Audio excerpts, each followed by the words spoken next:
actually got a lot easier with the package now. Okay, so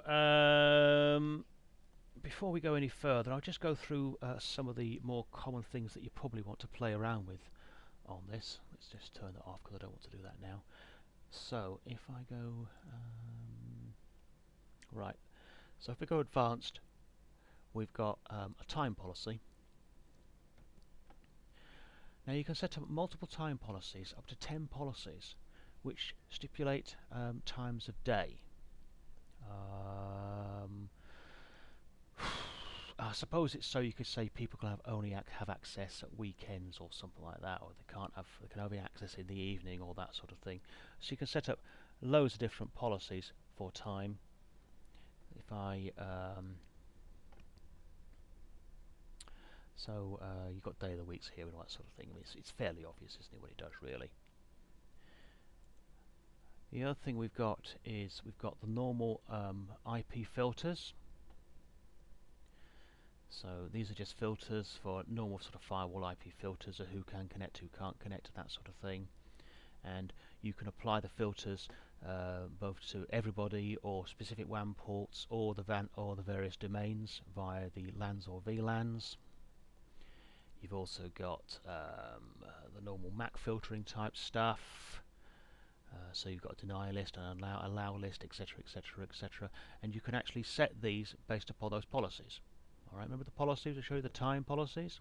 So you could have a list of MAC addresses which can have access based upon policy 1, time policy 1. Time policy 1 you might have set up to, I don't know, only evenings or something like that. So these people can only have access in the evenings. You can do that sort of tricks with it. Now the only other thing you've got here is you've got the usual sort of port forwarding rules that you see on any router. So you might have specific traffic that you want to come to a specific IP on the inside, on the LAN side. So you can set that up and spec that up on either the WAN or WAN 1 or WAN 2. And the other thing was, where is it? I've lost it. Oh, shall I find it in a minute? Oh yeah, the walled garden. Now the walled garden is well, the walled garden is a set of websites which users can access whether they have actually bought a ticket and logged in or not. Now you put the name in for it you put the URL or the domain for it, sorry, then you put the URL and a description for it. And what happens is when they go to that screen where they can log in, these are actually listed there underneath the logins, and they can access these URLs, these web pages, without actually having to go through the process of logging in. So, for example, these could be advertising pages or site information pages, etc., etc., etc.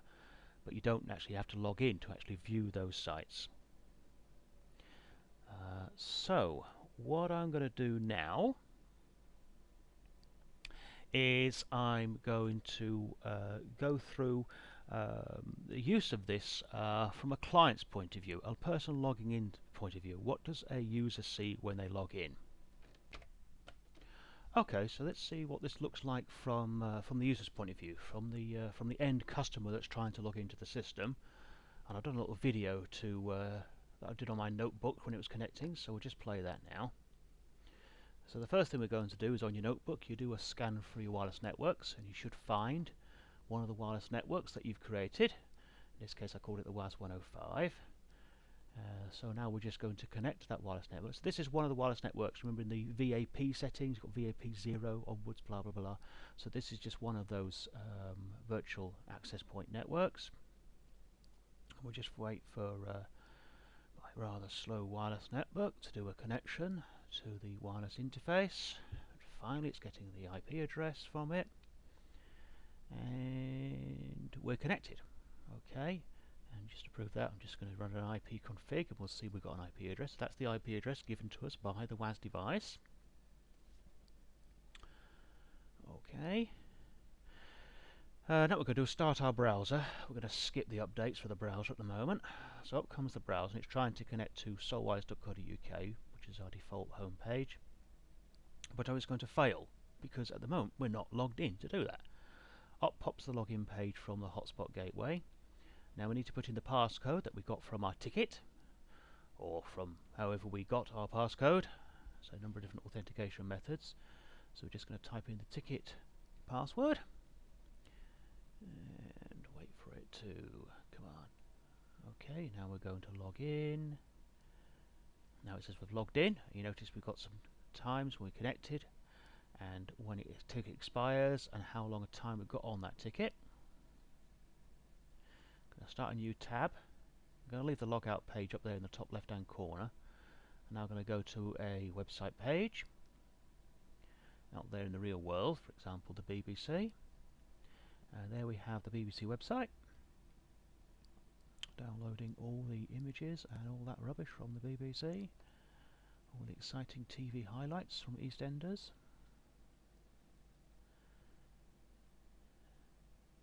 You can see there's all the sort of stuff that you'd expect to see on the BBC website, though I notice it's still downloading all the images from the BBC website.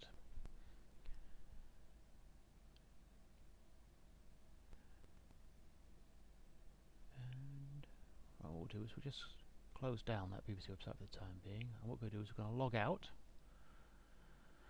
So now I've logged out, we're back in with the login time. It shows us how much time we've used there, but any time we can log back in again to continue a ticket. Remember, this is a multi-use ticket, so it's a ticket which enables that bit of time to be used over and over again. So for a 60 minutes ticket, you can use that 60 minutes in fits and starts over the whole time period that you're allowed to.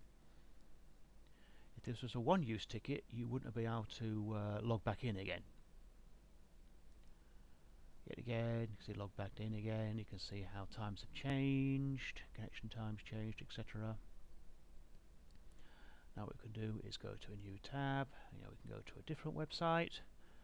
Let's go to Google, for example. And there we go, that's Google working. And now we can log out again. So that just shows how easy it is to, hopefully that whole video shows how easy it is to set up a WAS-105 gateway in the first place, and also how it's not too taxing from the end user's point of view.